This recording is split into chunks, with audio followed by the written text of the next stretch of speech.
y dando soluciones, ¿verdad? A los temas de la deforestación, de la desertificación, ¿verdad? El manejo de las aguas. Y precisamente en este eje está el trabajo que hizo Natalia, que ahora les va a presentar, que es una herramienta que se hizo para el cantón de Oramuno, para el sector agrícola. Entonces, pues le tocó estudiar mucho, ¿verdad? Relacionarse con otros profesionales, gente del MAC, o sea, gente de la Comisión de Emergencias, gente de la MUNI, ¿verdad? No, no necesariamente gente relacionada con la ingeniería ambiental, pero ella pudo llevar la batuta en ese proceso donde hay una acción de participativa muy importante y de interacción entre las diferentes instituciones, ¿verdad? Entonces, les dejo eso ahí antes de que empecemos con la charla de ella, como para que ustedes mismos se cuestionen, ¿verdad? Que hay muchas acciones que no relacionan con acción climática porque no se llaman así, pero que están relacionadas con esos ejes que acabamos de comentar. Bueno, y ejes transversales de género, de transparencia, etcétera, otros ejes transversales que son importantes. Pero, entonces quiere decir, piense usted en lo que usted hace, ¿verdad? Lo que a usted le interesa. Si en esos grupos de interés, por ejemplo, ir a limpiar, ¿verdad? Que a veces lo tratan como responsabilidad social, ¿verdad? No lo tratan como acción climática, sin embargo, ¿verdad? Si vamos a una comunidad y nos involucramos en la recolección de residuos sólidos, limpiando cuencas, limpiando alcantarillas, etcétera, estamos contribuyendo, no, no se llama acción climática, pero estamos contribuyendo a reducir los posibles impactos de los eventos climáticos o de la variabilidad climática que podamos tener en ese lugar, ¿verdad? Entonces, pienso, bueno, pienso y siempre, digamos, con toda la gente que trabajamos, ¿verdad? Que cada una de las líneas de acción de la carrera está relacionada con el tema del cambio climático, ¿verdad? Desde eh, el enfoque que a usted le interese, ¿verdad? Esto es súper importante. Y si hay un tema nuevo, entonces se constituye en un reto para usted, porque va a tener que estudiar de ese tema nuevo y relacionarlo con eh, el quehacer, digamos, de un ingeniero ambiental. Ya llegó, no ha llegado. Natalia, ya Natalia está.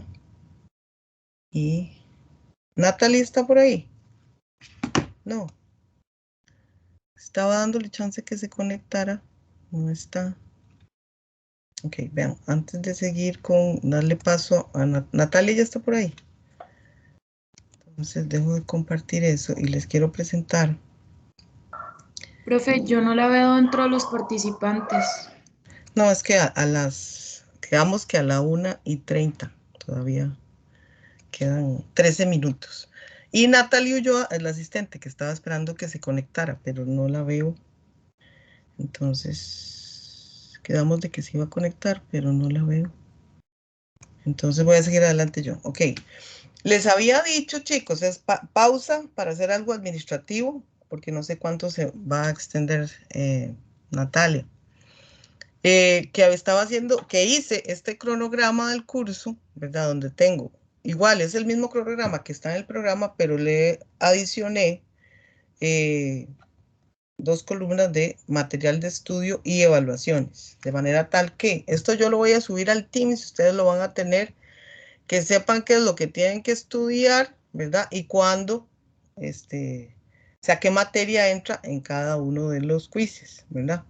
Por ejemplo, el quiz 1 va a abarcar todo lo que hemos visto del origen de la contaminación atmosférica y los conceptos básicos de calentamiento global, cambio climático, mitigación y adaptación, ¿verdad? Todo lo que es esos materiales, yo no los he subido, los voy a subir, pero entonces este quiz 1 se va a basar en todo lo que hemos visto sobre este tema.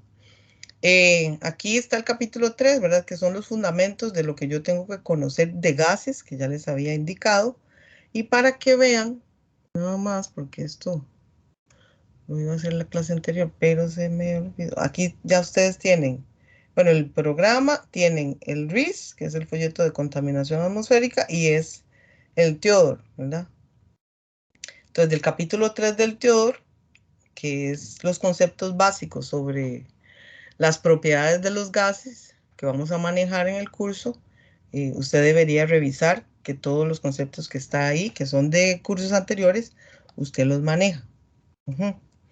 Y estos materiales de clase, ya yo, luego les voy a indicar, bueno, voy a subir la presentación y voy a indicarles cuáles materiales hay que estudiar para, digamos, este quiz 1. Así, ya tenemos programado la semana siguiente un quiz 2, que va a entrar lo del programa País Carbono Neutralidad y el Plan Nacional de Descarbonización, del cual ya hemos venido hablando. Hay un quiz 3 que está relacionado con todo lo que tiene que ver con emisiones y calidad del aire, ¿verdad? Aquí yo les indico los capítulos del libro correspondiente que habría que estudiar, más los materiales que yo vaya subiendo. Recuerden que siempre aquí en la sección de archivos todavía no he subido nada, pero entonces igual voy generando las carpetas y ahí van a tener todos los materiales para que vayan estudiando. Así sucesivamente están programados todos los quizzes con los temas, los capítulos respectivos, de manera tal que antes del primer parcial vamos a tener, como son temas muy diferentes, entonces tenemos aquí 4 quizzes. Lo que tiene que ver con calentamiento global y cambio climático, lo que tiene que ver con la parte de mitigación del programa País de Carbono Neutralidad 2.0, que lo vamos a ver la próxima semana. Luego entramos al tema de la composición del aire, la dispersión de los contaminantes atmosféricos. Eso sería, y la parte de emisiones, lo que tiene que ver con calidad del aire, ese sería un quiz 3. El quiz 4 tendría que ver con todo lo que relacionado con el capítulo 2 del RIS. Tiene que ver con todo lo que es emisiones y cálculo de la concentración de los contaminantes.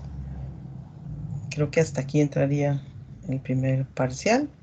Y luego entramos con actividades de aprendizaje que tiene que ver ya con la parte de diseño.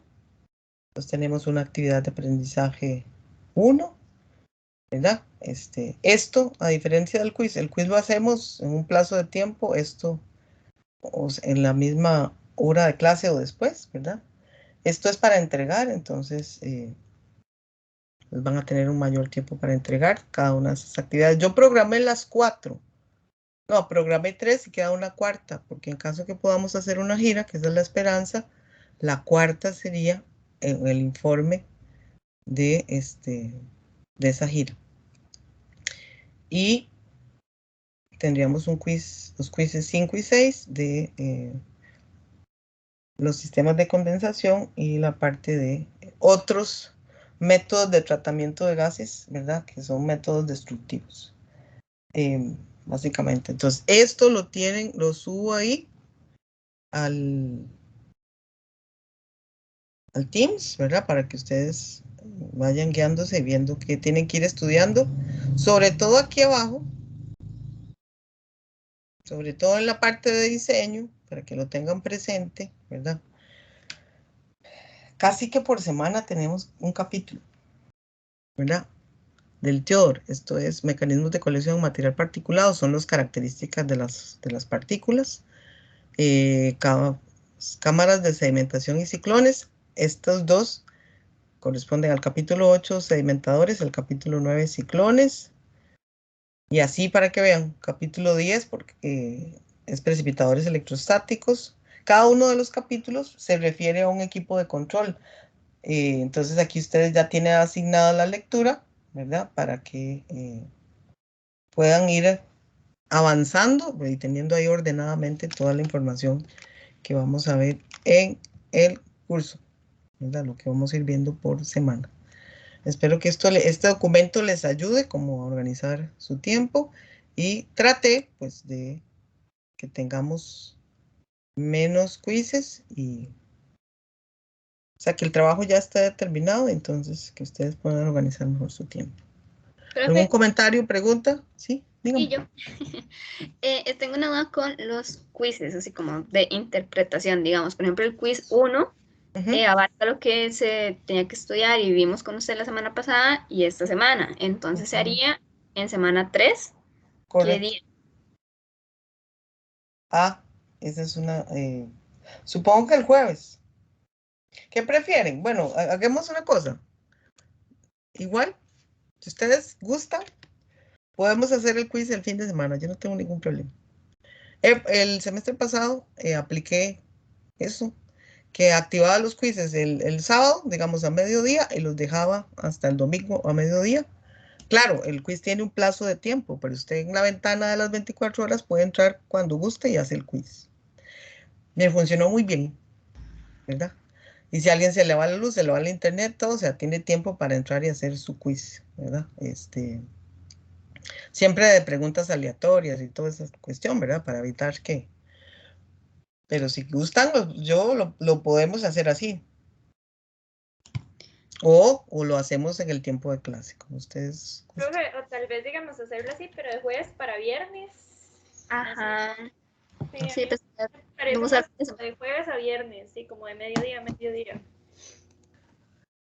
De jueves a viernes.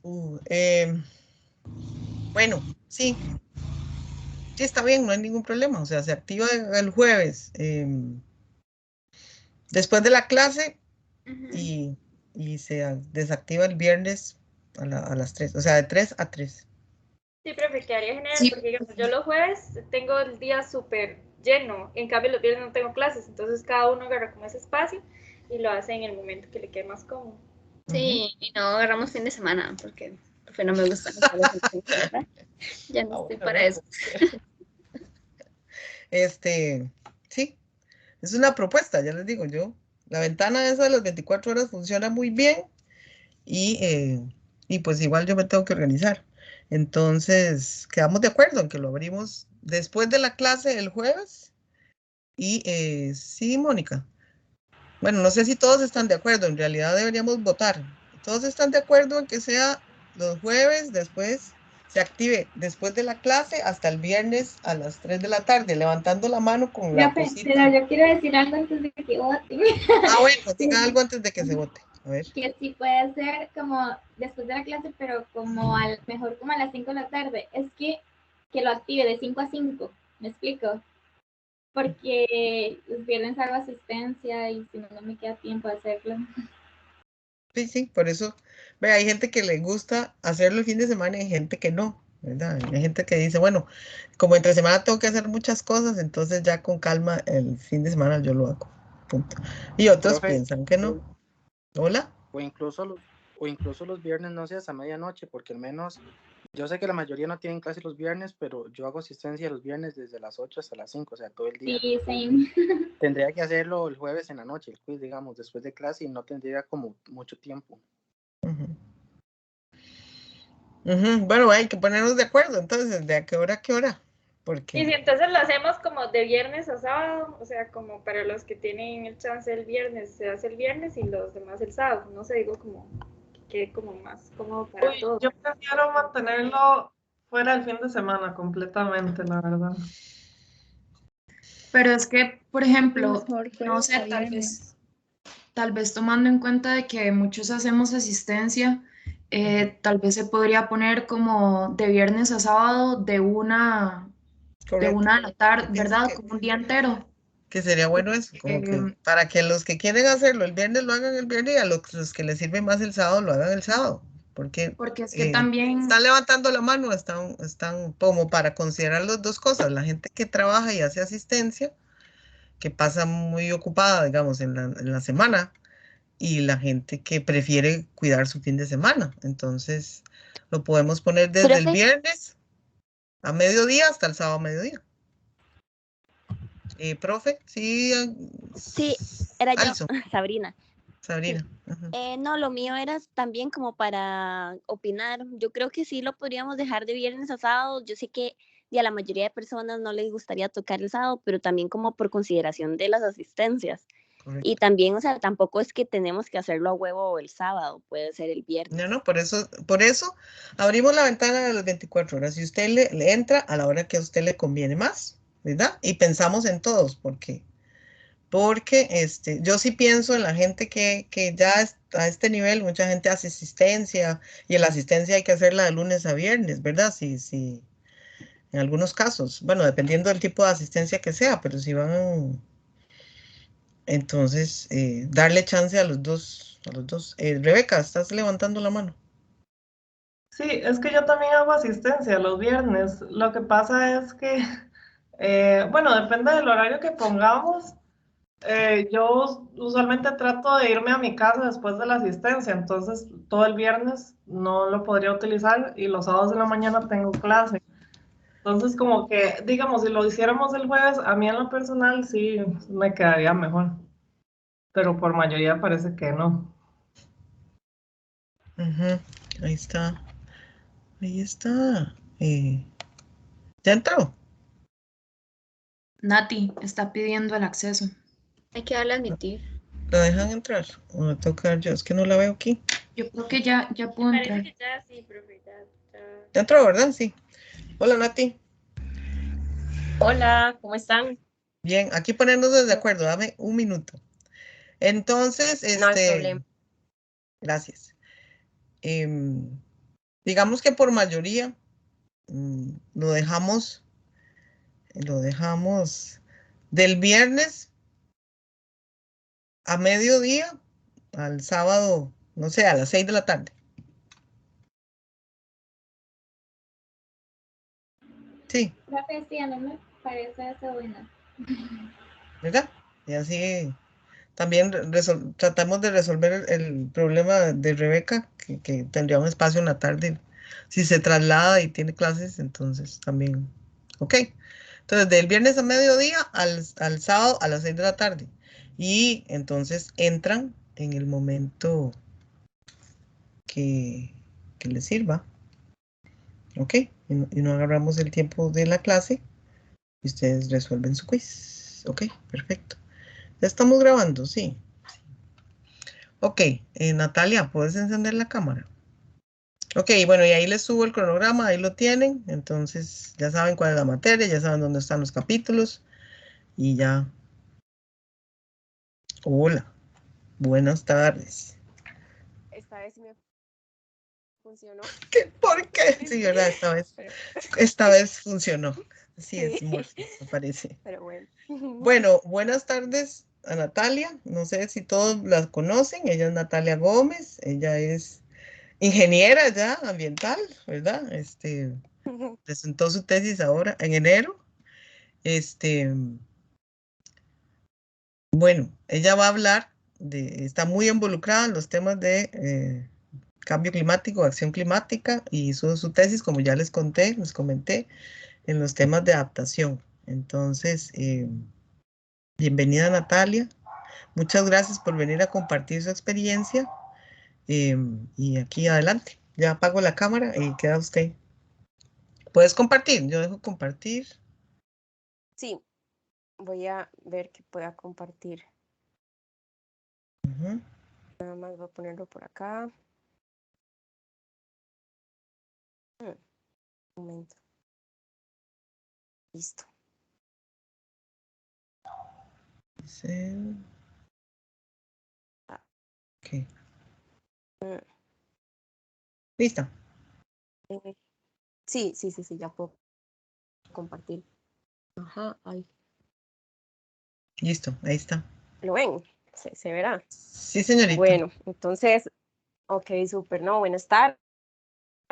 Como lo mencionó la profe Laura, yo soy Natalia. Yo creo que sí, ahí vi varios nombres conocidos, entonces de fijo nos hemos visto. Y la profe, cuando me conversó de esto, ¿verdad? Era un poco sobre hablar del tema de adaptación al cambio climático, considerando que es un tema súper nuevo. Y yo vengo acá y les voy a comentar algo, o sea, les voy a comentar sobre los esfuerzos y lo que existe, pero esto en realidad es algo muy nuevo en el país y ya hay esfuerzos y hay ciertos términos que se empiezan a usar. Sin embargo, la adaptación no es tan fácil de comprender como la mitigación, porque incluso si nos preguntamos cómo yo como sociedad o como individuo puedo saber si me estoy adaptando o no, ¿verdad? Es algo que incluso hay muchas disconformidades con el término y ahora vamos a ver que hay una línea muy delgada entre adaptación y gestión de riesgo. Entonces, a nivel institucional y a nivel país, aún hay ciertas discusiones sobre qué entendemos por acá y qué entendemos por acá, y luego por ahí está el término de resiliencia. Entonces es bueno, y esto digamos que lo podemos pensar acá y luego llegar a una conclusión, pero yo me adapto y soy resiliente después debido a que me adapto, o yo soy resiliente porque me adapté antes. Es decir, ¿qué es antes? ¿Qué es antes, la adaptación o la resiliencia?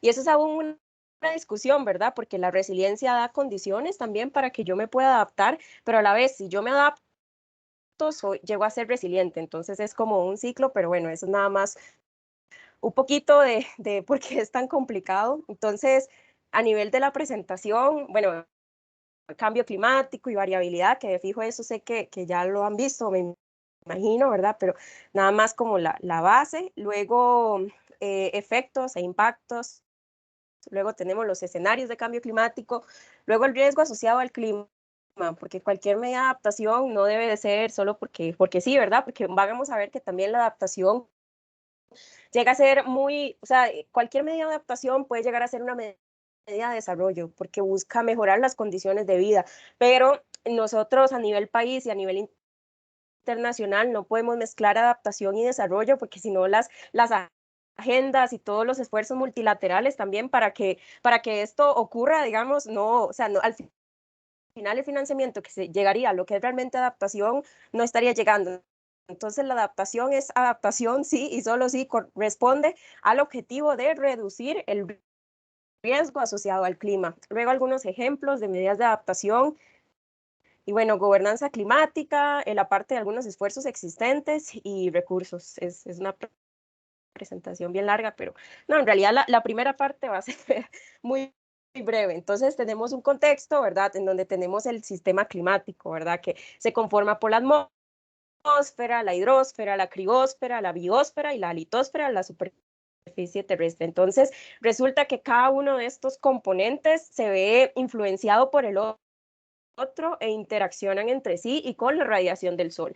Entonces, tenemos el clima y el tiempo, ¿verdad? Que siempre nosotros y nosotras, digamos, hemos crecido y siempre nos preguntan cómo está el clima, ¿verdad? Pero en realidad se refieren al tiempo, porque el tiempo es la condición en este momento, en un momento, en una región en específico, ¿verdad? Entonces, el pronóstico del tiempo, por ejemplo, o el tiempo es lo que está ocurriendo ahora. Pero por otro lado tenemos el clima, que el clima entonces se ve influenciado por estos 5 componentes, y yo puedo identificar el clima de una región, de un país o de un, sí, de cierta, en realidad es de una región porque llega a ser específico a un contexto. Yo lo puedo identificar o definir después de mediciones diarias de temperatura, precipitación, humedad y viento de al menos un periodo de 30 años.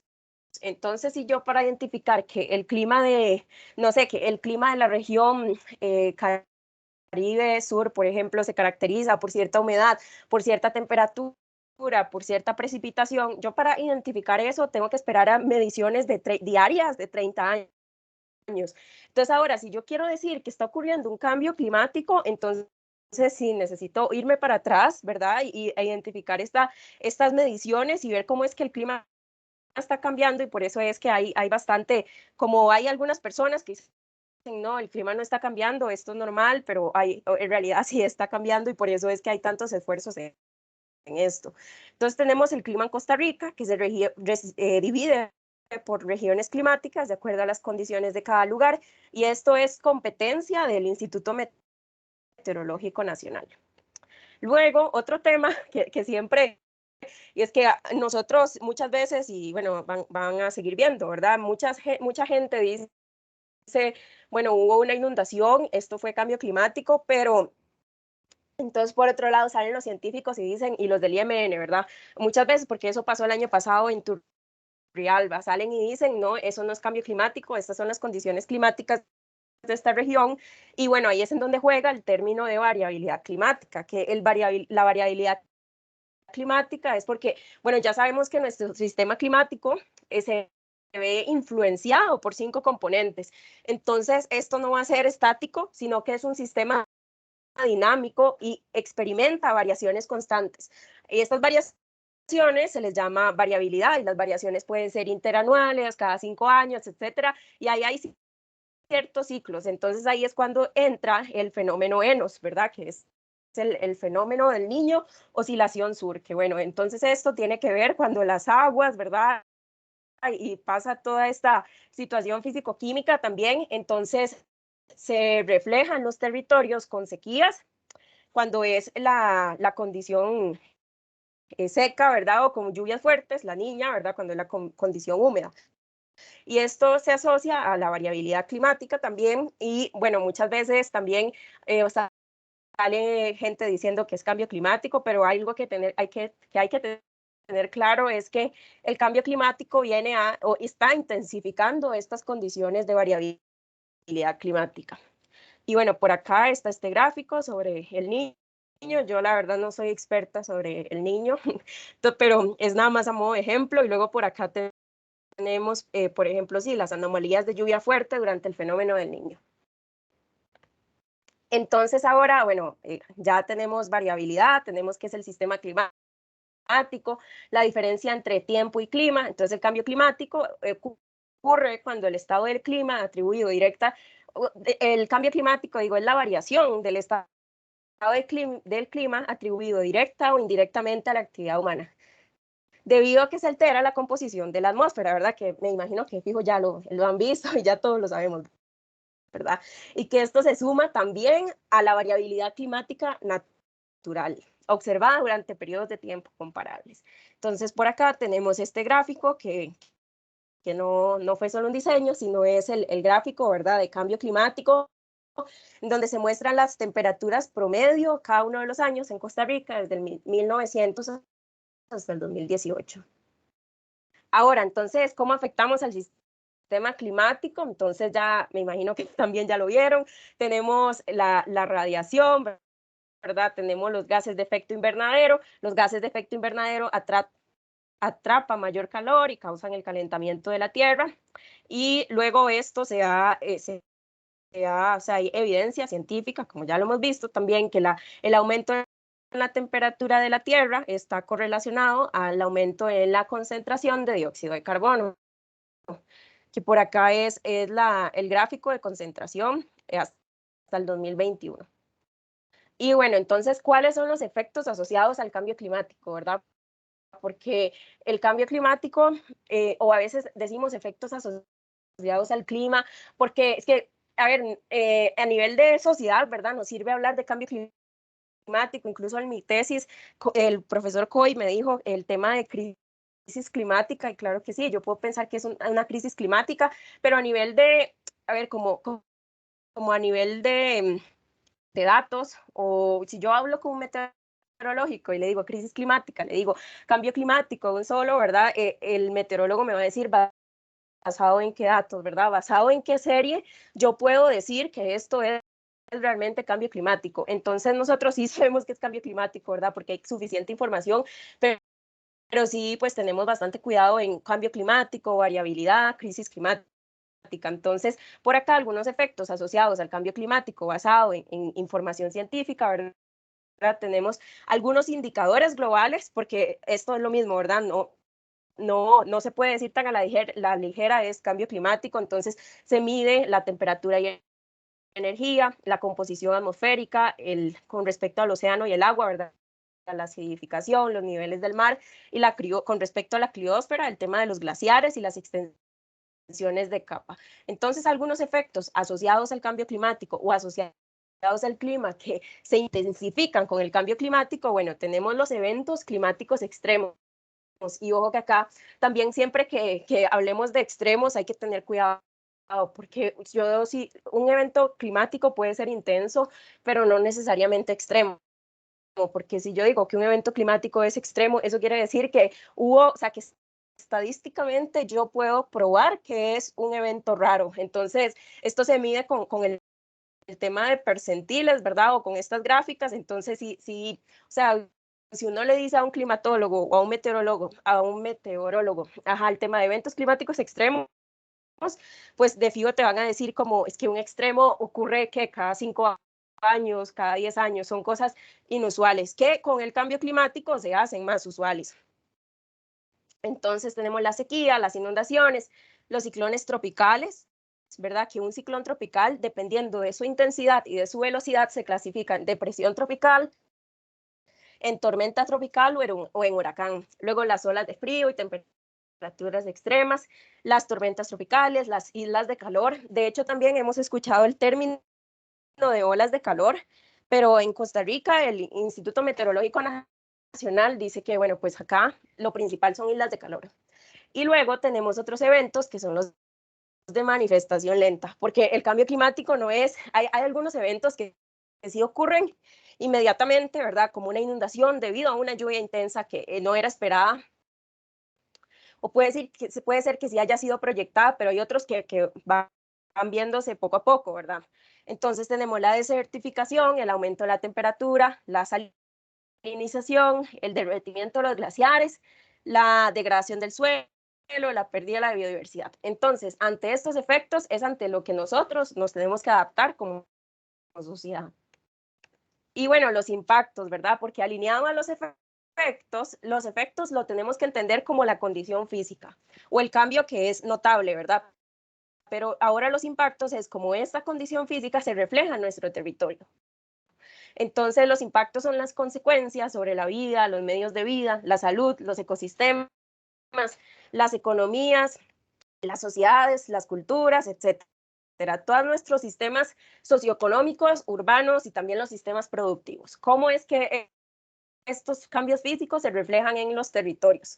Entonces, por ejemplo, el año pasado, los principales impactos a nivel mundial se asociaron a incendios forestales, a pérdidas de cultivos, a afectación y pérdida de la biodiversidad, unido a al debilitamiento de las barreras de corales, el aumento en los casos de dengue, la pérdida de vidas y daños debido a las islas de calor y el desplazamiento interno y externo de personas. Estos son datos en realidad súper recientes porque es del informe que hace la Organización Mundial de Meteorología, y si este fue el 2020, quiere decir que eran datos del 2019. Entonces ahora en Costa Rica los impactos también, una forma de medirlos es en pérdidas y daños, pero ahí hay cierta controversia también porque un impacto puede llegar a ser la pérdida de mi territorio o las pérdidas asociadas a la cultura, ¿verdad?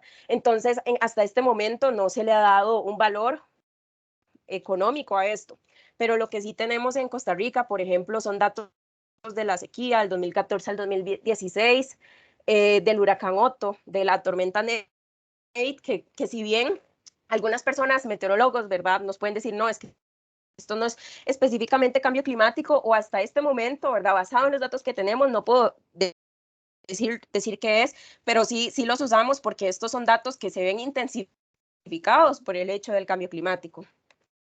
Bueno, aquí una imagen de los impactos. Este fue de los incendios en California, las inundaciones en la India, también las migraciones climáticas. Bueno, en Costa Rica tenemos la condición del corredor seco centroamericano, ¿verdad? En donde las migraciones, si bien en Guanacaste no, o sea, primero no tenemos datos de qué tanto está migrando la gente, pero en países como Guatemala, El Salvador o Honduras, las migraciones climáticas es algo o sea, es algo bastante normal. Y bueno, luego tenemos las condiciones de nuestros territorios que se asocian a las pendientes, también a una agricultura intensiva, y que esto sumado con las lluvias intensas es lo que hace que tengamos impactos. Por acá también a nivel nacional tenemos una plataforma de pérdidas y daños, o más bien de fenómenos, le llaman, creo que son pérdidas debido a fenómenos naturales, pero esa plataforma se empezó a hacer como hace rato, ¿verdad? Debido a otro marco, a otro marco, ¿cómo se llama? Me distrae un toque. Okay. Sí, esta plataforma de Mideplan, responde a otro marco, quizá no el de cambio climático, ¿verdad? Sino anteriormente había otro de gestión de riesgo, y por eso es que le llaman pérdidas debido a fenómenos naturales. Entonces tenemos datos de las pérdidas económicas debido a lluvias intensas o a sequías. Entonces este es el ejemplo, digamos, para la región Brunca, en donde tenemos cómo están distribuidos los millones de colones de pérdidas en 20 años. Y bueno, ahí podemos ver las condiciones de Osa o de este otro cantón. También tenemos Buenos Aires y Cotobruz, Golfito, Corredores, y por acá a los daños, cómo se dividen por sector, ¿verdad? Entonces, a nivel general, esta información nos permite, pues, decir, ¿verdad? O señalar basados en datos que a nivel de la región Brunca, uno de los sectores prioritarios para adaptarnos viene a ser la infraestructura, ¿verdad? Como en todo Costa Rica, tenemos infraestructura que es insuficiente, entonces vienen las lluvias fuertes y no logra, no es resiliente ante estos eventos. Entonces vemos que el sector infraestructura es el de mayor pérdida, seguido por el sector biodiversidad. Destacar que la región Brunca, ¿verdad? Tenemos la península de Osa, que es una de las zonas más biodiversas del país, y esto sigue también por el sector agropecuario. Ahora, por otro lado, también la herramienta nos permite determinar los daños por pérdidas, los daños y pérdidas debido a sequías. Entonces, este es un ejemplo de la región Pacífico Central, en donde podemos ver que la mayoría del territorio, ¿verdad? En esta escala, pues tiene las condiciones más, o sea, 400 a 6.253 millones de colones en 20 años, que destacar que si esto está fuera de la GAM y son territorios que se caracterizan por ser mayormente agropecuarios, ¿verdad? Y bueno, ahí podemos empezar a analizar, pero eso es para tener primero la perspectiva de a qué responden o a qué deberían de responder mis medidas de adaptación. Entonces, el estudio histórico de las pérdidas y daños siempre nos permite identificar cuáles son, en dónde existen estos vacíos. Y si vemos, por ejemplo, acá daños por sequía, ¿verdad? Tenemos que el sector más afectado es la agricultura y pesca, ¿verdad? El sector agropecuario. Ahora, entonces ya vimos cambio climático, variabilidad, vimos también efectos e impactos. Entonces ahora escenarios de cambio climático, porque siempre queremos empezar a analizar, ¿verdad? Ante qué nos tenemos que adaptar o ante qué estamos enfrentándonos. Entonces, primero me imagino que esto ya lo vieron, ¿verdad? En los escenarios de cambio climático, para desarrollarlos, ¿verdad? Lo que buscamos es proyectar cómo se va a comportar determinado sistema en este momento, o de acuerdo a los mapas que tenemos acá.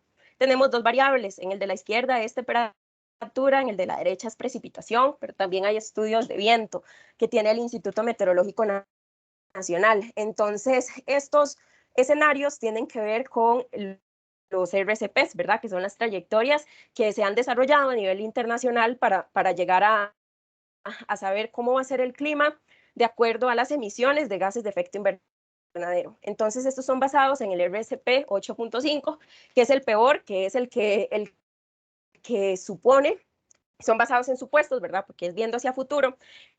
Entonces, este RCP lo que supone es que no vamos a reducir las emisiones y como humanidad va a seguir continuándose el crecimiento de los gases de efecto invernadero o aumentando la concentración. Entonces, vemos que acá, con respecto a la temperatura, estos son mapas de cambio de la temperatura media anual, es decir, de qué tanto estamos variando la temperatura.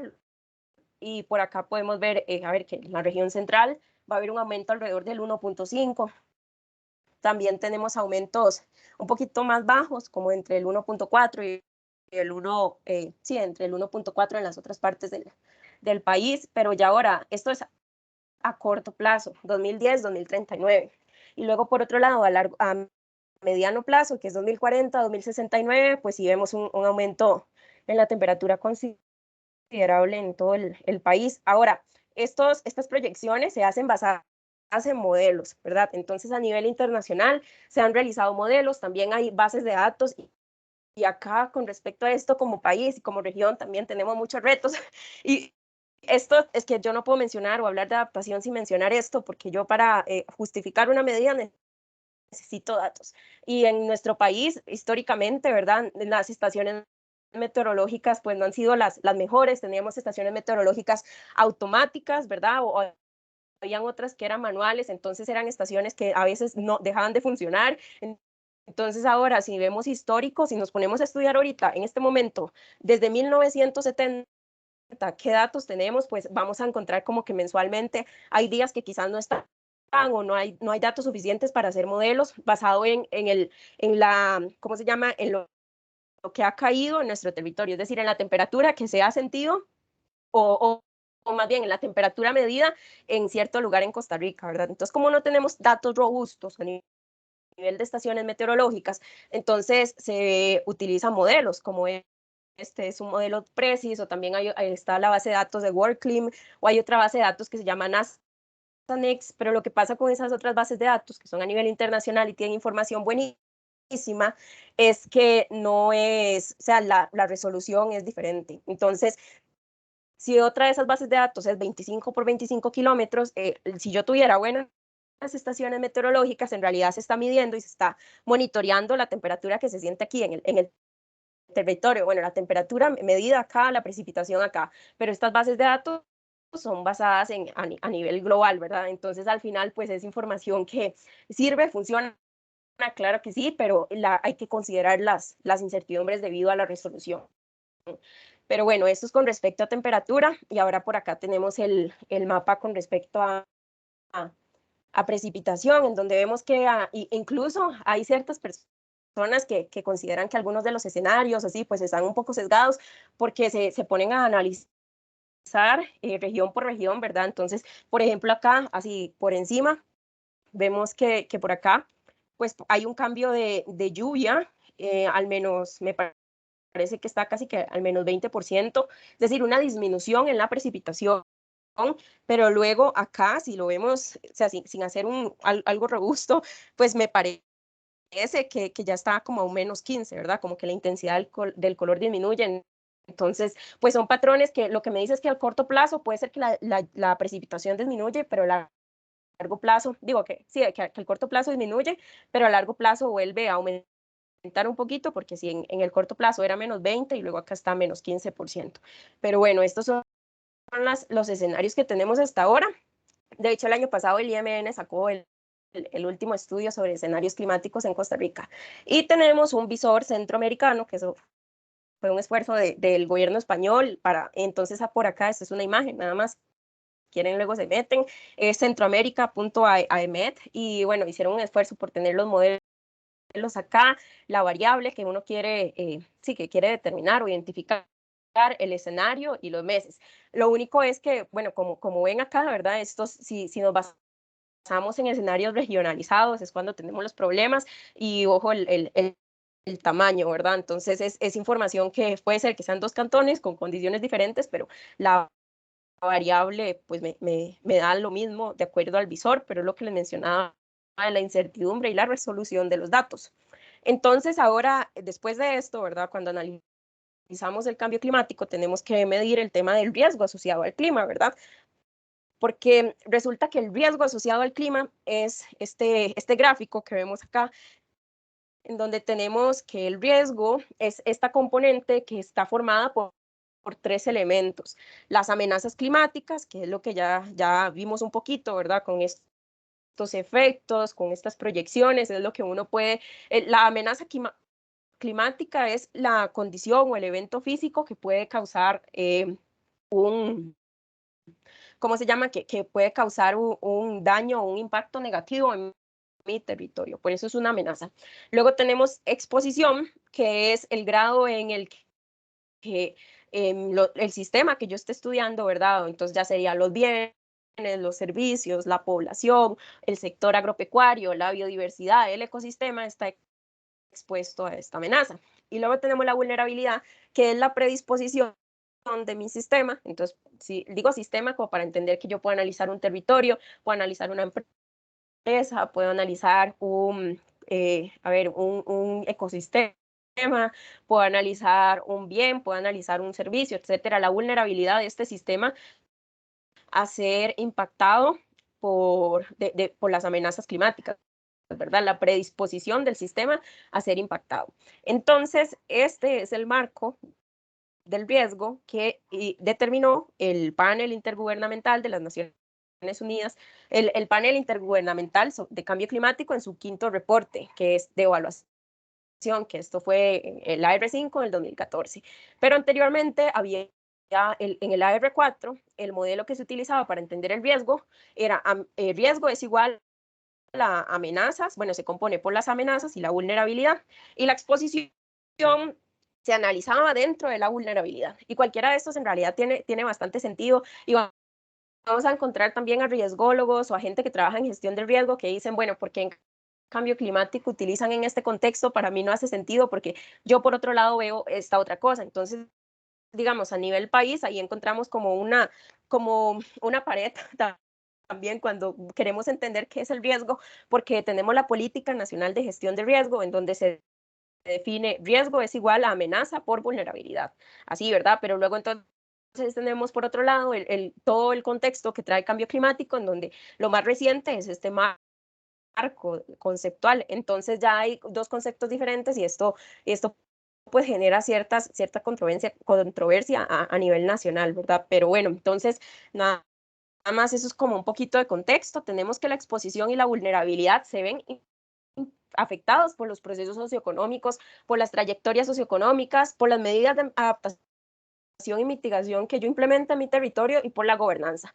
Mientras las amenazas climáticas pues se ven impactadas o influenciadas por la variabilidad natural del clima, por el cambio climático antropogénico. Entonces, esto nada más para que entendamos que el cambio climático no puede analizarse o estudiarse, igual la adaptación, ¿verdad? No puede analizarse ni estudiarse por fuera sin comprender nuestro sistema socioeconómico o sí, nuestros sistemas sociales, porque al final esto impacta en cuál es el nivel de exposición y de vulnerabilidad. Y ahora podemos ver más ejemplos, porque por ejemplo tenemos, o sea, los asentamientos informales, ¿verdad? Tenemos los asentamientos informales de Alajuelita, tenemos los asentamientos informales de Punta Arenas, en el Roble. Entonces pasa que siempre que hay una lluvia intensa, ¿verdad? Pues es la misma gente la que se ve impactada. Entonces, uno se pone a ver, ¿verdad? Las condiciones del territorio tienen que ver, porque eso se construyen casas, primero es un asentamiento informal, están pendientes,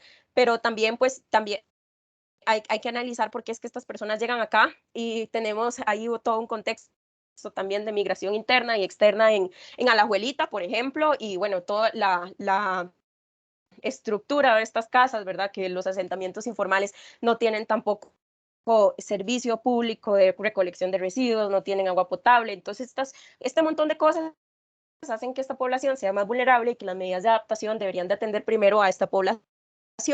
Y la principal medida de adaptación sería la reubicación, ¿verdad? Pero luego esto, o sea, hay un montón de cosas que analizar también, porque muchas veces la reubicación no es la mejor medida de adaptación dependiendo del contexto. Pero bueno, ahora más tarde lo vamos a ver. Ahora, algunas amenazas, tenemos los ciclones tropicales, que se ven influenciados por el aumento de la temperatura y también el aumento de la precipitación. Tenemos las sequías, ¿verdad? Que las sequías en realidad son 4 tipos, pero aquí puse, o bueno, de acuerdo al estudio o al marco conceptual, ¿verdad? Que yo he estudiado, tenemos 4 sequías. Está la meteorológica, que tiene que ver con la deficiencia en la precipitación, la agrícola, que tiene que ver con ausencia de la humedad del suelo. Entonces la sequía agrícola también tiene que ver con la evapotranspiración, tiene que ver con la aridez de mi suelo también, y eso tiene que ver claramente con el aumento de la temperatura. Y luego tengo la sequía hidrológica, que esta tiene que ver con la disminución en el caudal de los ríos. Y por otro lado, dentro de este marco conceptual también se ve la sequía socioeconómica, pero ya la sequía socioeconómica tiene que ver cuando estos cambios físicos afectan a la población, ¿verdad? Disminuyen las ganancias, etcétera, pero en realidad estos 3 son más a nivel físico. Luego, otra amenaza, las lluvias intensas, que generan desencadenantes como inundaciones, deslizamientos y aumento en el nivel del mar. Ahora, por otro lado, tenemos la vulnerabilidad asociada al clima, ¿verdad? Que era el otro componente que tenemos que entender, porque siempre que vamos a ver medidas de adaptación deben disminuir la vulnerabilidad. La vulnerabilidad, como lo les dije, la propensión o predisposición a ser afectado negativamente por los efectos del cambio climático. Y resulta que se compone por dos elementos: la sensibilidad, que es el grado en el cual un sistema o individuo es afectado debido a sus condiciones o características, y capacidad adaptativa, que es la habilidad de un sistema de ajustarse. Luego, por otro lado, bueno, por acá les puse varios ejemplos de lo que se puede analizar como vulnerabilidad. Entonces, a nivel económico, el acceso a empleo, los precios de mercado, las pérdidas económicas históricas. A nivel social, la población dependiente, porque un adulto mayor, una persona adulta mayor no va a reaccionar igual ante un evento de lluvia intensa que una persona adulta, ¿verdad? De 30 años. Eso igual pasa con la niñez.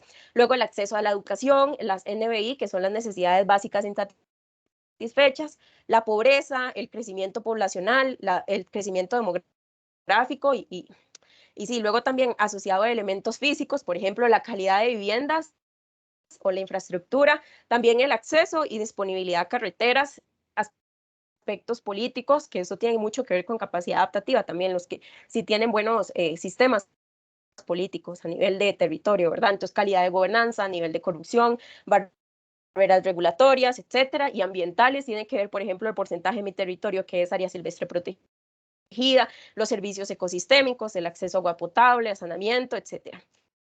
Entonces, la vulnerabilidad puede ser resultado de interacción de diversos factores. En realidad no se han identificado o definido los factores en específico para analizar vulnerabilidad, pero ahora podemos ver diversas formas de hacerlo si nos da tiempo. Luego tenemos exposición asociada al clima, que este era el tercer elemento. Entonces ya analizamos vulnerabilidad, que tiene que ver con las condiciones que me rodean, ¿verdad? De mi territorio, y exposición es que yo esté presente justo, porque puede ser que yo sea vulnerable. Es decir, hay una lluvia intensa, yo soy vulnerable porque no tengo las mejores condiciones socioeconómicas, pero puede ser que no esté expuesto, puede ser que haya una casa, digamos, que más expuesta que la mía, porque se ubica justo en la pendiente. Entonces, el impacto va a ser mayor hacia esta persona, entonces la medida de adaptación debería responder hacia esta otra persona, ¿verdad? Que está justo, que tras de ser vulnerable o tener condiciones de vulnerabilidad, se le asocian factores de exposición. Entonces, ahí ya sí está peor, ¿verdad? Y entonces, algunos ejemplos de formas de medir la exposición es la densidad poblacional expuesta a inundaciones, la densidad poblacional expuesta a incendios, la densidad poblacional expuesta a deslizamientos, pero estos indicadores son a nivel de cantón, entonces nada más era un ejemplo. Ahora, por otro lado, el IMN tiene estudios también que se han realizado para medir el riesgo, para medir la vulnerabilidad de un territorio. Este es el ejemplo del cantón de Talamanca, y este es el índice de vulnerabilidad. Entonces, por ejemplo, que aquí me dieron población dependiente, me dieron también acceso a educación. De acuerdo a esos indicadores o esas variables, pues se identifica cuáles son las zonas del territorio que están en mayor riesgo, ¿verdad? Y acá tenemos Talamanca, que sí es uno de los cantones con menores condiciones de desarrollo, ¿verdad? Y ahora acá, Talamanca, bueno, algo que sí quiero destacar también es que los análisis de riesgos, dependiendo de los indicadores que yo utilice, esto va a ser un gran bueno, vamos a presentar grandes retos por el acceso a la información, y esto, digamos, sé que hablamos de clima, pero esto no está desasociado o por aparte de la situación país, ¿verdad? Porque para analizar la condición de vulnerabilidad que me permita analizar el riesgo de una población, necesito datos y lo mejor, lo ideal es que sean datos oficiales. Entonces necesito un censo poblacional, pero actualizado, porque en este momento seguimos teniendo un censo poblacional del 2011 y eso no sigue. Sí, exacto. Y esto tiene que ver también con la Asamblea Legislativa, ¿verdad? Porque supuestamente el año pasado iban a permitir un presupuesto para esto, pero o sea, yo no puedo analizar el territorio igual con datos tan desactualizados. Y por acá tenemos la información de Talamanca, pero asociada ya al riesgo, que el riesgo entonces es cuando unimos todos estos elementos.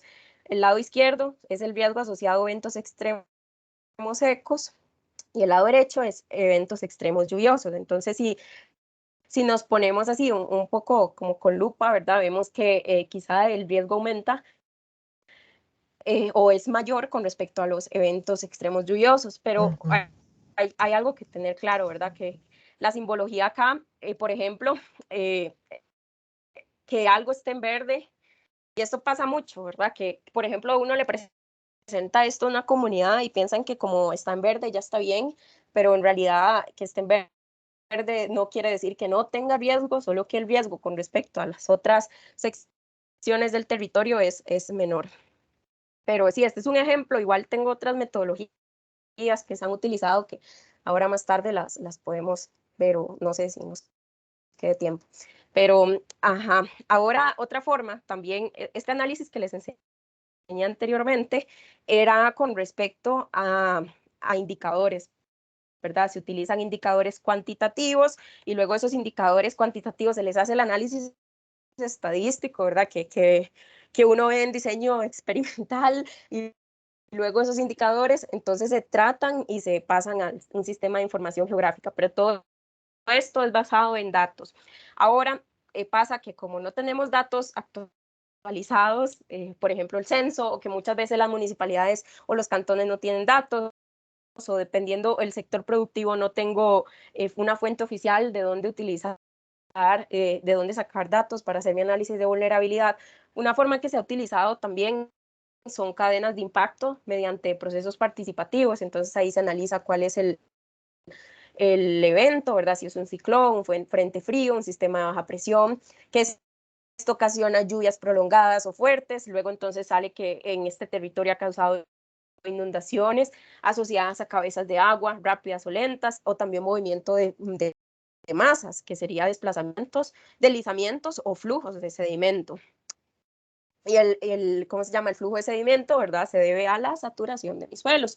Pero, bueno, por acá lo ponemos, ¿verdad? Esto causa la saturación del agua en el suelo, la erosión, y la erosión también se ve influenciada por las condiciones físicas del terreno, porque un territorio que tenga una práctica convencional, ¿verdad? Va a ser muy diferente a una práctica orgánica, digamos, esto hablándolo relacionándolo con el sector agrícola.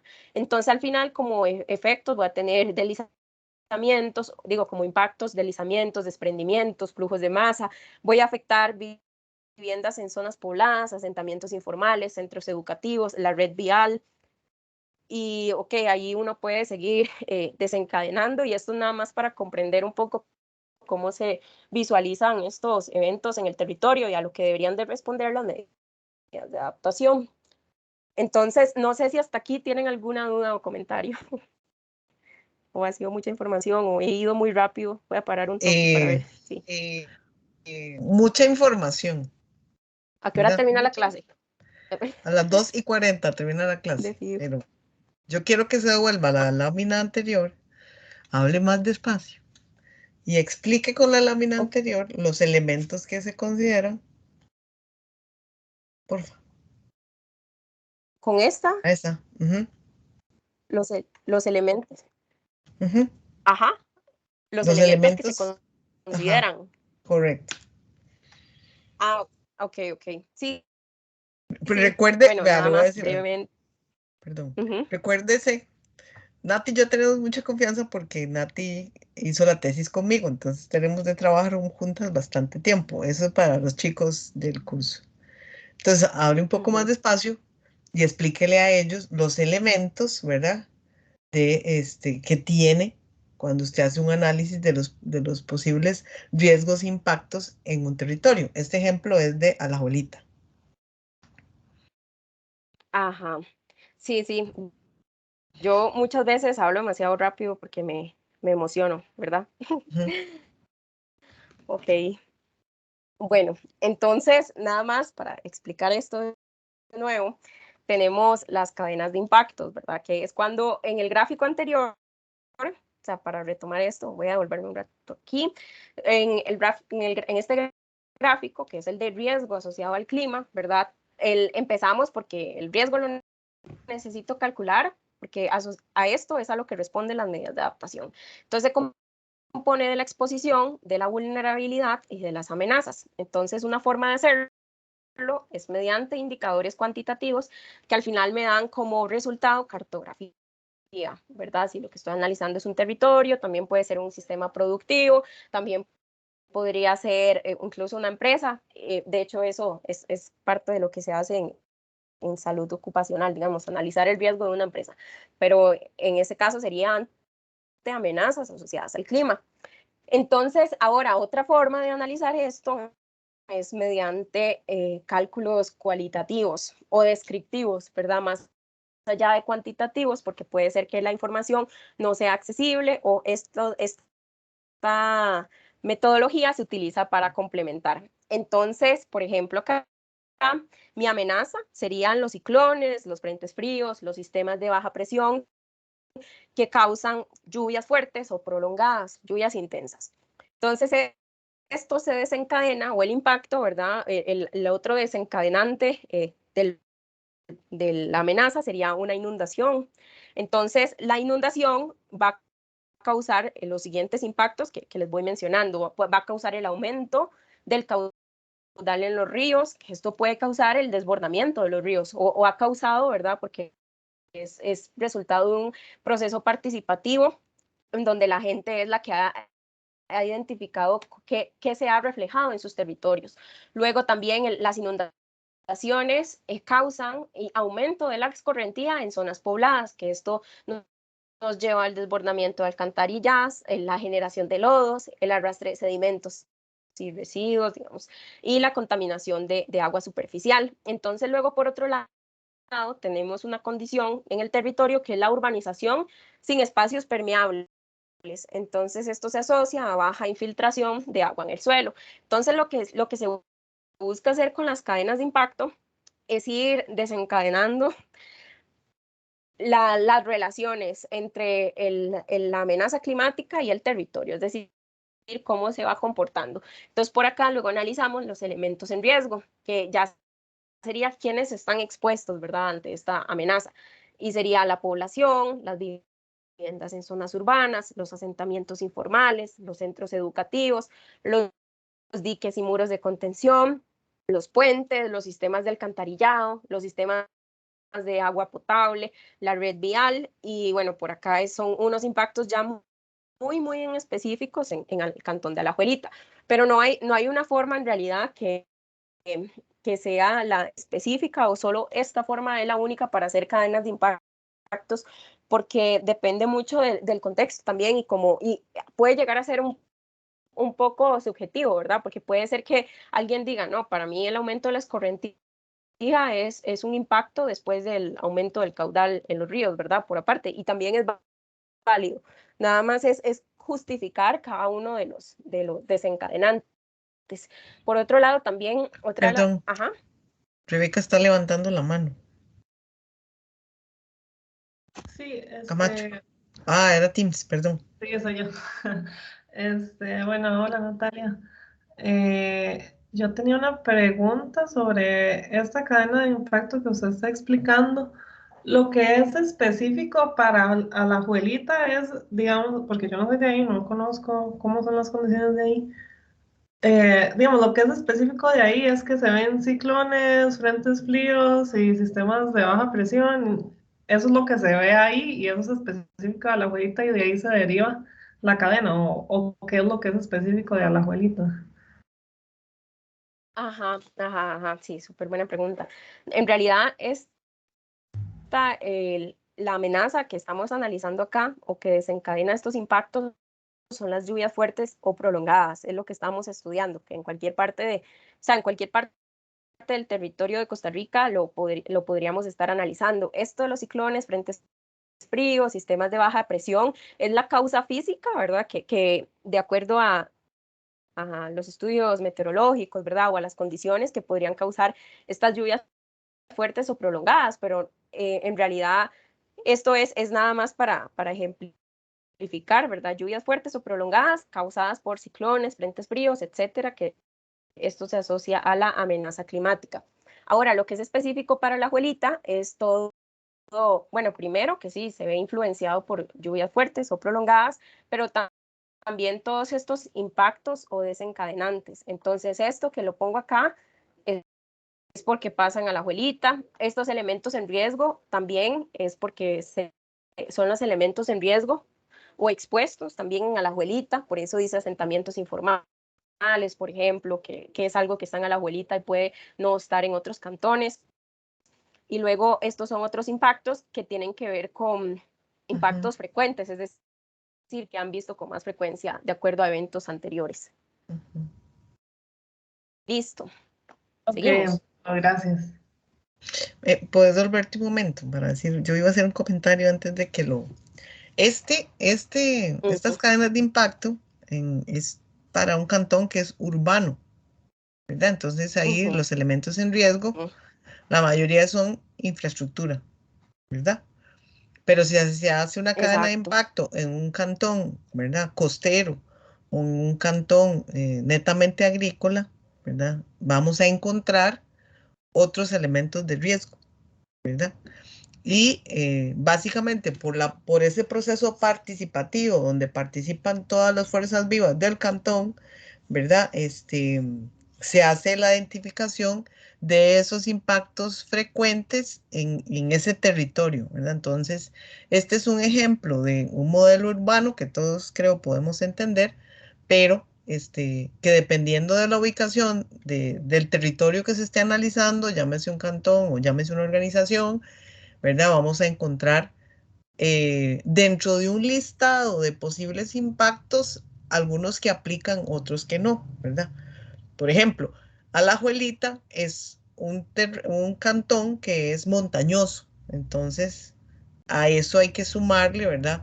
Todos los riesgos de deslizamiento que pueda tener, porque están en una pendiente, por ejemplo, ¿verdad? No es lo mismo que si hago análisis en Parrita, que es completamente plano y que ahí es el desbordamiento de los ríos, ¿verdad? Lo que puede generar unos impactos particulares en ese territorio. Entonces, como para que lo tengan presente, nada más. Perdón por interrumpir. Hay una mano levantada, no sé quién es, pero a ver quién es. Rebeca Camacho. Soy yo, de ahí Nati. No, yo quería hacer una pregunta súper rápida. Es preguntarte si han tenido este proceso participativo con alguna comunidad costera. Bueno, en realidad, aquí puedo mostrarles algo de análisis de riesgos, porque este proceso, los procesos participativos los utilizamos para complementar, ¿verdad? Los procesos cuantitativos. Entonces, en realidad, en el proyecto que yo apoyo, sí hay procesos participativos también con comunidades costeras, porque trayendo el ejemplo que dio la profe, ¿verdad? En Parrita, quizá ya la mayor amenaza no sean las lluvias intensas, que sí es en Alajuelita, porque Alajuelita tiene condiciones dependientes y también los erosionados, etcétera, que eso causa inundaciones y deslizamientos, pero Parrita ya tiene el tema del aumento del nivel del mar e intrusión salina en los acueductos, en las, ¿cómo se llama? En los acuíferos. Entonces ya es diferente y actualmente en el país no hay información para analizarlo, pero sí, por eso es que se utilizan los métodos participativos. Por ejemplo, acá está el mapa de riesgos asociado al clima de Alajuelita, que como los datos para analizar vulnerabilidad venían del censo 2011 de fijos y se hicieron análisis participativos complementarios en todas las comunidades, sí se ha intentado hacer de esta forma. Y por acá, por ejemplo, esto es ante extremos lluviosos. Quiero hacerle una pregunta. ¿Por qué es importante? ¿Qué es más importante? ¿Tener un modelo o tener la participación de las fuerzas vivas de la comunidad? ¿Me pueden contestar alguien? ¿Por qué es relevante eso? ¿Es a mí o a todos? ¿A todos? Bueno, a usted yo sé que me va a contestar. Bueno. Profe, digamos, yo diría que es importante tener los datos y tener la evidencia para mostrársela a las comunidades, demostrar que existen esas cosas, ¿verdad? Porque si uno llega hablando ahí, con base a cosas que uno cree simplemente, pero no muestra esa evidencia, va a ser difícil que te crean, ¿verdad? Eso pensaría yo. Ok, pero digamos, el modelo participativo, ¿qué aporte hace a estos datos? O sea, cómo la información que ese modelo participativo puede aportar va a enriquecer mi estudio. Doña Natalia. Ajá, ok. Sí, muchas veces nosotros pensamos y yo quizá tenía también esa visión cuadrada, ¿verdad? Que un mapa me va a solucionar y que en un mapa yo voy a ver todo. Sin embargo, bueno, aquí tengo otros ejemplos que podemos ver de análisis de riesgos que se han realizado. Y por ejemplo, acá está el cantón de La Cruz, que es costero, es un cantón con condiciones, ahí no lo voy a compartir, es un cantón migrante, es un cantón también con un sector biodiversidad amplio, ¿verdad? Pero acá en este mapa, y eso que es de vulnerabilidad, yo solo veo colores, yo veo bajo, medio, alto, pero yo como técnico, o sea, puede ser que a la población sí le funcione y diga, ok, eso está en rojo, yo aquí vivo, tengo que hacer algo, o si uno se lo muestra a una empresa, va a decir, uy, yo ahí de fijo no invierto. Entonces las municipalidades tienen mucho cuidado con eso, igual que con los planes reguladores, ¿verdad? Que son los instrumentos de ordenamiento del territorio. Pero acá el proceso participativo es importante para yo conocer qué significa ese verde o para yo conocer por qué es que esto está en rojo, porque puede ser que mi indicador me diga algo, pero no, al final no me dice, y más si son indicadores desactualizados, ¿verdad? Entonces necesito consultar a la población qué es lo que está ocurriendo en este territorio y al final que no se nos olvide como el objetivo de hacer estos análisis, porque mapas de riesgo y vulnerabilidad podemos durar o sea, un montón de tiempo analizando diferentes metodologías y ventajas, desventajas, pero al final el objetivo de esto es identificar cuáles son los sitios y cuáles son las condiciones que representan mayor riesgo, a lo cual las medidas de adaptación deben de responder. Entonces, esto es nada más para... Ajá, exacto. Por ejemplo, Un comentario. sí, ¿alguna otra? Aquí. Para responder también a la pregunta que hizo la profe, yo siento que siempre interactuar con la comunidad enriquece su comprensión de la situación y además hace que usted no necesariamente vea a la población como un número, porque eso siempre hace que usted pierda la sensibilidad hacia el tema. Y Tal vez. perdón, me recuerda Termine, Rebeca, perdón. Sí, el semestre pasado cuando, bueno, creo que la mayoría o todos aquí llevamos aguas residuales juntos y participamos en el proyecto de hacer un diseño de un sistema de tratamiento. Y bueno, es muy diferente cuando nos dijeron que bueno, que era una comunidad con problemas y todo, a ir allá a hablar con el señor de la asada, que la gente nos contara cómo es la cosa. O sea, es que es muy diferente. Sí, muy importante, ¿verdad? Decir que ese mapa, que como dijo Natalia, muestra unos colores, ahí el conocimiento que tienen las diferentes fuerzas vivas, desde los diferentes enfoques, ¿verdad? Porque, por ejemplo, la gente de salud se enfoca, ¿verdad? En la incidencia de ciertas enfermedades en ciertas zonas. La gente de la municipalidad tiene información, por ejemplo, de la distribución de los residuos sólidos en ciertas partes del territorio. La gente del Ministerio de Salud tiene otro enfoque. Entonces, cuando se hacen esas mesas de trabajo que son interdisciplinarias, lo más importante, ¿verdad?, del contacto directo con la comunidad y de saber qué está pasando en diferentes sectores y sobre todo como las causas, o sea, qué está pasando ahí, por qué, ¿verdad? No sé, ahora que estamos hablando de la Jolita, yo pienso, tiene los dos eventos extremos, que es el riesgo por las lluvias y en verano el riesgo de sequía, o sea, las dos cosas, tiene los dos extremos, ¿verdad? Entonces, cuando usted, digamos, hace un formulario con una serie de preguntas, ¿verdad? Y usted va hacia las personas, usted obtiene unos datos, ¿verdad? Y esos datos usted los puede convertir en un mapa, los puede convertir en un número, un indicador, ¿verdad? Pero ese indicador o ese mapa que yo hago tiene que ir acompañado de conocimiento y, como les digo, las fuerzas vivas de la comunidad con diferentes enfoques pueden enriquecer o enriquecen el significado de ese número, ¿verdad? En decir por qué, dónde invertir los recursos, ¿verdad? Si tenemos cierta cantidad de recursos, dónde es prioritario invertir, dependiendo del tipo de evento que yo tenga, ¿verdad? ¿Dónde es necesario? Hablaste ahora, digamos, de los asentamientos informales, ¿verdad?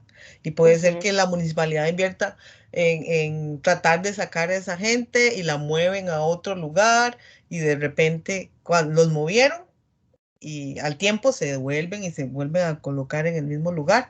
Entonces, no es solamente una situación de una posición geográfica, sino que también entra la gente del INAMU, entra la parte social de por qué esa gente, a pesar de que está en riesgo, se vuelve a colocar ahí. Ahí hay una parte histórica, etcétera. O sea, realmente es un problema complejo y se tiene que tratar de una forma interdisciplinaria, o sea, no solamente como un mapa que yo le presento a alguien, sino el significado de ese número, ¿verdad? Y establecer prioridades y cómo vamos a invertir los recursos que tenemos eh, para solucionar, ¿verdad?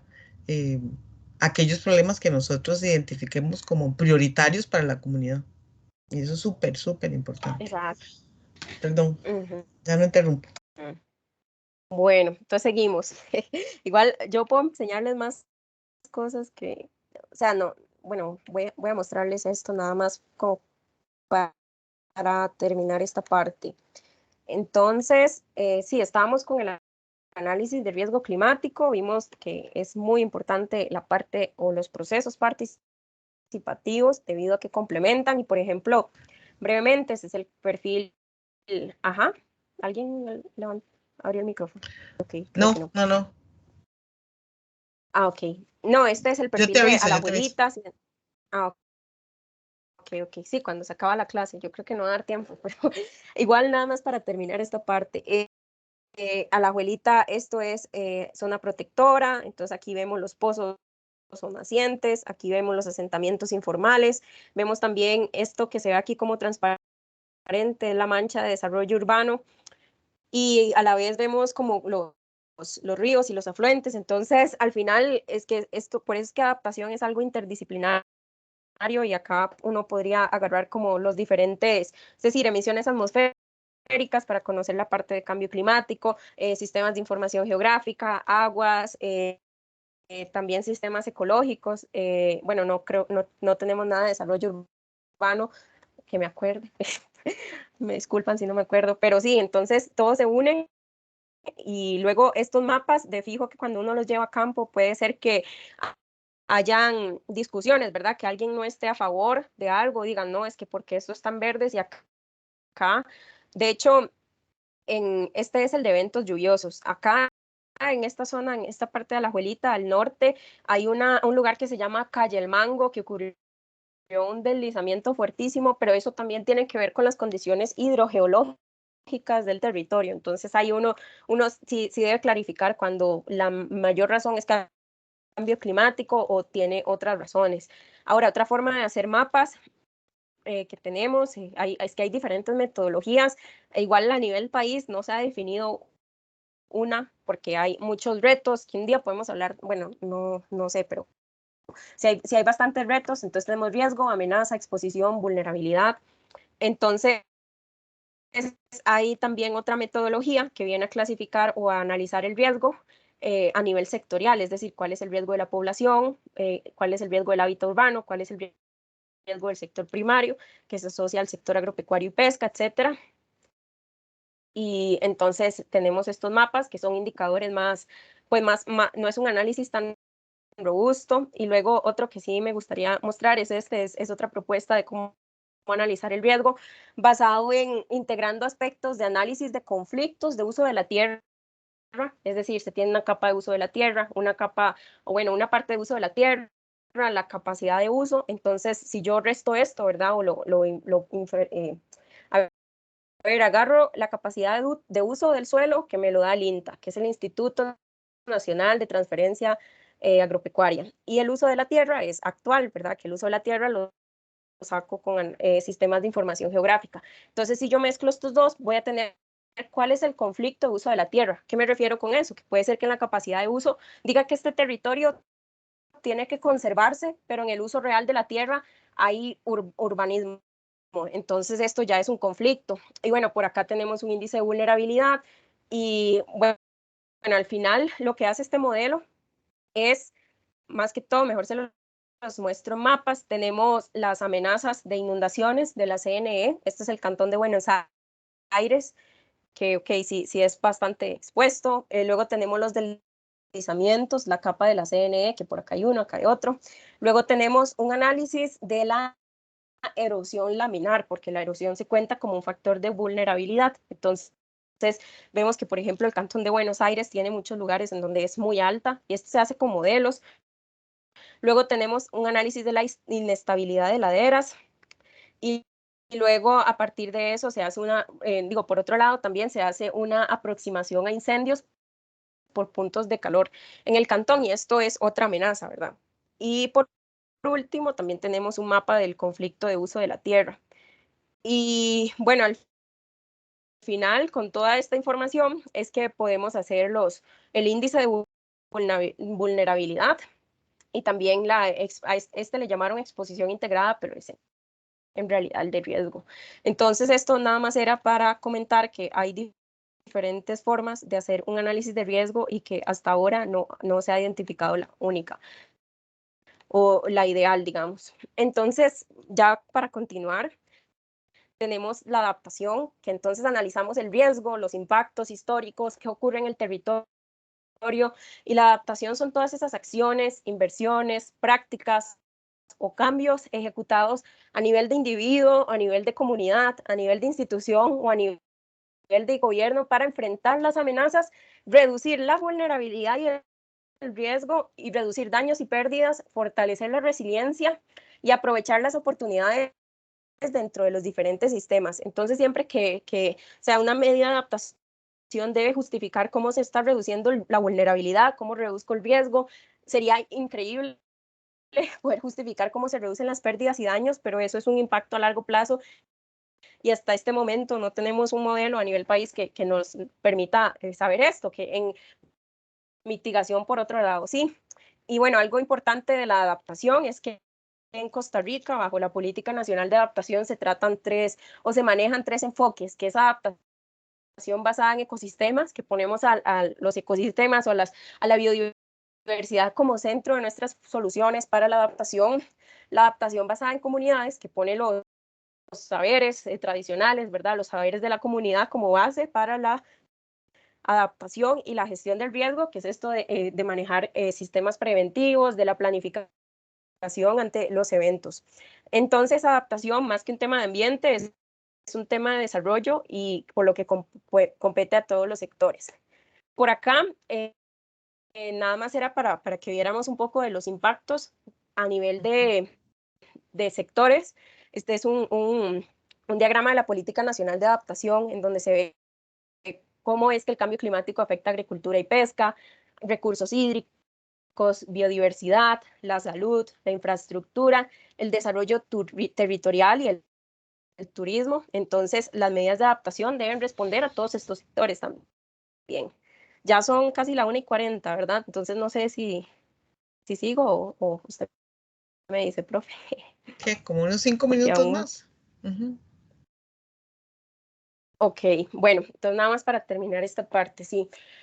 Acá esta imagen quedó mal, pero tenemos tipos de medidas de adaptación.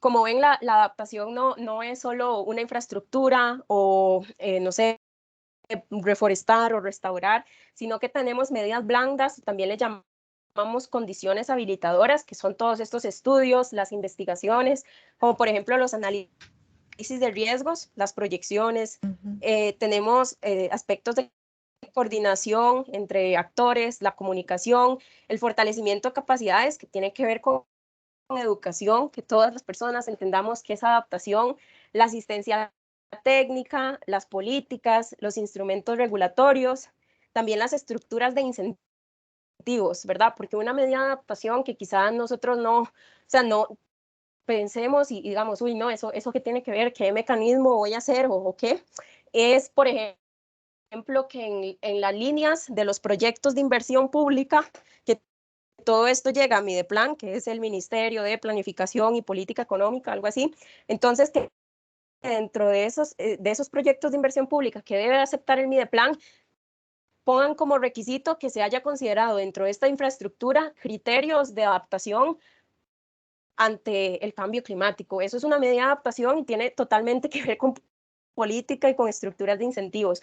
O incluso que un porcentaje de los presupuestos de los ministerios deben de ser direccionados u orientados hacia la ejecución de medidas de adaptación. Eso nos haría que el MAC tenga que hacer medidas de adaptación, que el MEIC tenga que hacer medidas de adaptación, que el MIVA, etcétera. Eso sería, es como lo ideal. Luego tenemos las medidas duras, que es lo que podemos ver físicamente, ¿verdad? Y ya es cuando hablamos construcción o instalación de infraestructura, que algunos ejemplos son los muros de contención. Algunos ejemplos también es cuando se crean barreras, algunos ejemplos, a ver, ¿qué otro? Bueno, como los pilotes también sobre los que se construyen las casas, o cuando en los sistemas productivos cultivamos en invernadero, o también cuando se ponen instalaciones de riego, o cuando en nuestras casas ponemos cosecha de agua de lluvia, o reservorios más bien, o cuando en una industria así se ponen estos reservorios, o se utilizan, no sé, se buscan otras acciones. Y luego también tenemos otra medida dura que se asocia con el manejo de los recursos naturales, que es más bien la reforestación, la restauración de paisaje, el manejo de la erosión, todas estas buenas prácticas que podemos realizar en el territorio, también los jardines polinizadores, los jardines verticales, los suelos permeables también, son bloques permeables también que nos ayudan a reducir la escorrentía. Y luego la reubicación de comunidades. Entonces, ¿qué es lo que buscamos como impacto de esto? Bueno, aumento de la resiliencia, que lo vemos en aumento de la capacidad adaptativa, reducción de la exposición y reducción de la sensibilidad. Entonces, por acá, luego tenemos algunas medidas de adaptación a nivel sectorial, a nivel de recurso hídrico, agropecuario, biodiversidad, infraestructura y salud, que eso lo podemos ver más a fondo. Y bueno, nada más, entonces, después de esta parte, teníamos el tema de gobernanza climática, que en realidad me parece que era para hablar un poco de las COPs y qué hay a nivel internacional, pero luego a nivel nacional, ¿verdad? ¿Cuáles son esos planes? Porque fijo, hemos escuchado el Plan Nacional de Descarbonización, pero no sé qué tanto de la Política Nacional de Adaptación, ¿verdad? Y luego a nivel local, ¿cuáles son los instrumentos que tenemos para transversalizar o integrar la adaptación?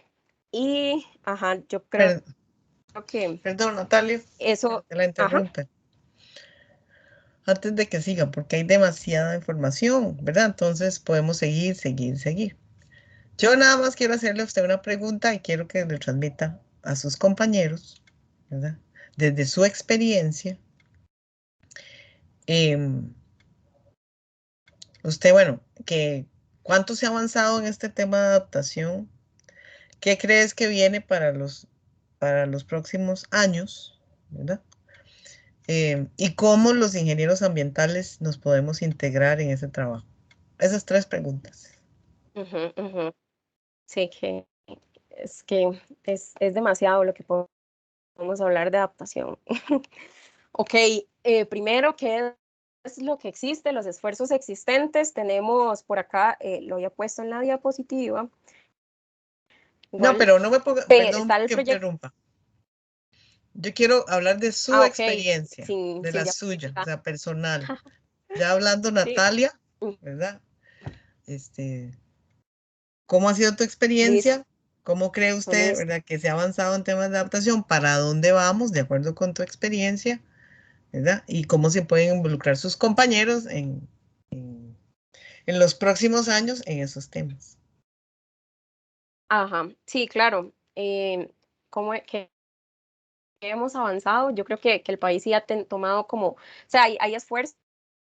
Por ejemplo, está el proyecto o el programa Adaptados, que se gestiona por medio de una organización que se llama Funde Cooperación, y ha trabajado en el aumento en la resiliencia de las asadas. Entonces de fijo lo pueden buscar. También ha trabajado con comunidades costeras y también con el sector agropecuario. Entonces muchas prácticas, muchas buenas prácticas en fincas se han hecho mediante este proyecto. También está el proyecto en el que yo apoyo, que se llama Plan A, Territorios Resilientes ante el Cambio Climático, y lo que busca es justamente generar estas condiciones que no existían en el país, como todos estos análisis de riesgos, porque al final no hay medida de adaptación sin un análisis de riesgos previo, ¿verdad? Como no hay medida de mitigación sin su inventario de gases de efecto invernadero que nos permita saber cuánto estamos reduciendo.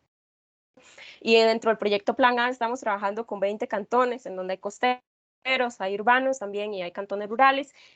También, bueno, como La Cruz, ¿verdad? Que es un cantón migrante, etcétera, y se están haciendo planes de adaptación que con la planificación podemos hablar un montón también, porque hay muchísimos retos y todo se basa en la coordinación interinstitucional.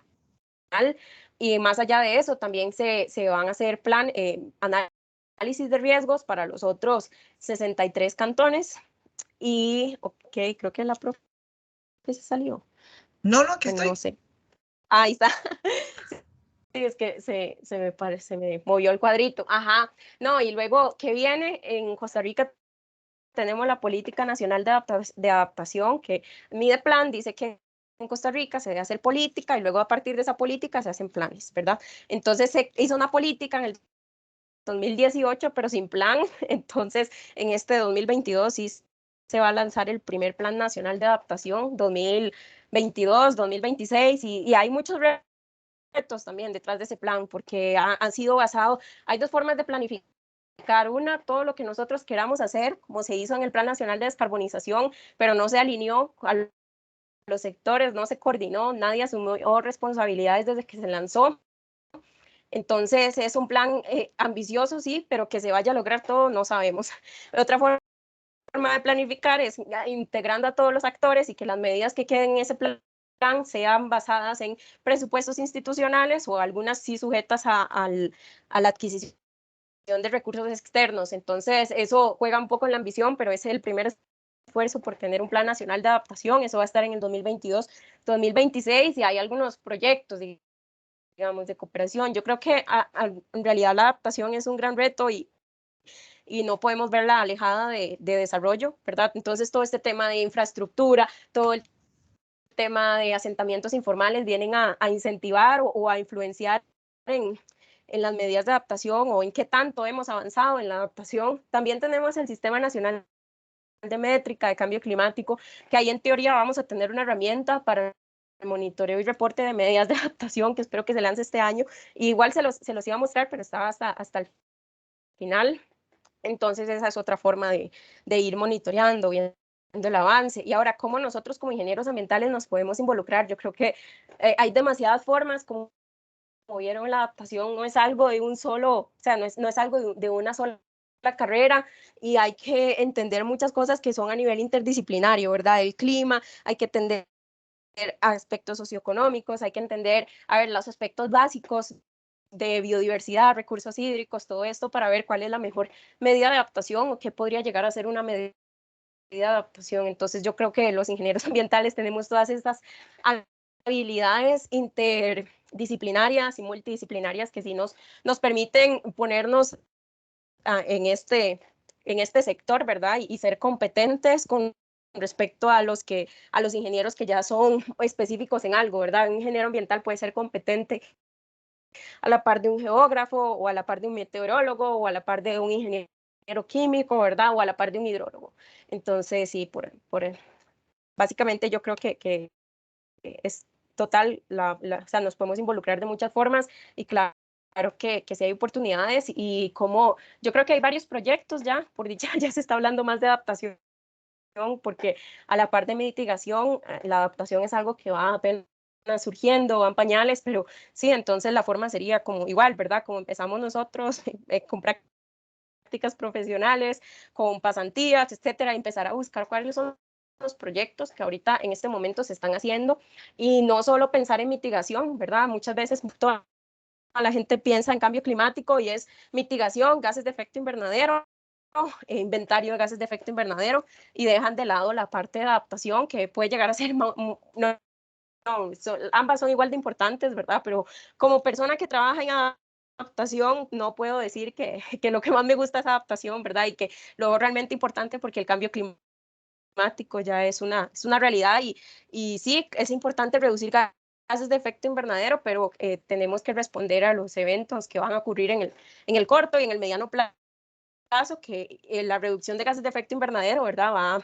Es claro que es muy importante y a largo plazo va a tener su impacto también. Eso sería. No Gracias, sé si Nati. tienen alguna otra pregunta o comentario. Súper. ¿Alguna pregunta, chicos? Natalia, muchísimas gracias. Yo pienso que la podemos volver a invitar, ¿verdad? Para hablar de otros temas, porque realmente esto es muy amplio, ¿verdad? Y digamos, hablar sobre métricas y otros aspectos, ¿verdad? Sería muy bueno poder contar con vos en el futuro.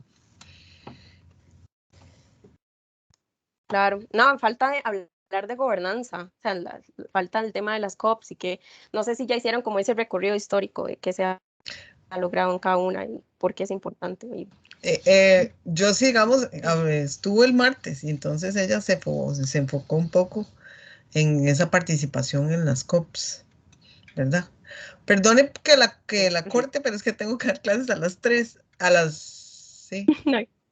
Entonces, no hay problema. No me puedo quedar, pero está súper interesante. No sé, si alguien tiene alguna pregunta. Ahí tiene una pregunta. Yo nada más quería darle las gracias a Nati, así como rápido. Adelante. Fabiola. Claro, con gusto. Gracias, Nati. Profe, era con una consulta más siento que recibimos demasiada información en poco tiempo, entonces no sé si Nati tenga como la disposición y también la profe, si la acepta, que nos suba la presentación que nos dio para ya leerles con más calma y todo, y también la de Josie. Sí, ya les Bueno, y escribí a también la las que hemos dos visto para por la mano. pedírselas. Ah, bueno. Ok, Gracias, listo. muchas gracias. Sí. Bueno, hasta luego. Natalia, muchas Entonces nos gracias. vemos y cualquier cosa quedo atenta. Bueno, Muchas chao. Gracias, Bye, Nati. buenas tardes. Chao. Bueno, jóvenes.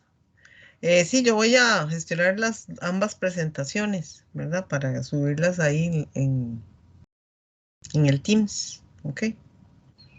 Bueno, chicos, nos vemos el próximo martes. Listo, profe, muchas gracias. Recuerden que el quiz va a ser a partir del viernes de la próxima semana. El quiz 1. ¿Ok? Que pasen buena tarde. Perdonen que corte así, pero tengo otra clase a las 3. Gracias, profe. Gracias. Chao. Gracias, profe. Gracias, profe. Gracias, profe. Hasta luego. Chao.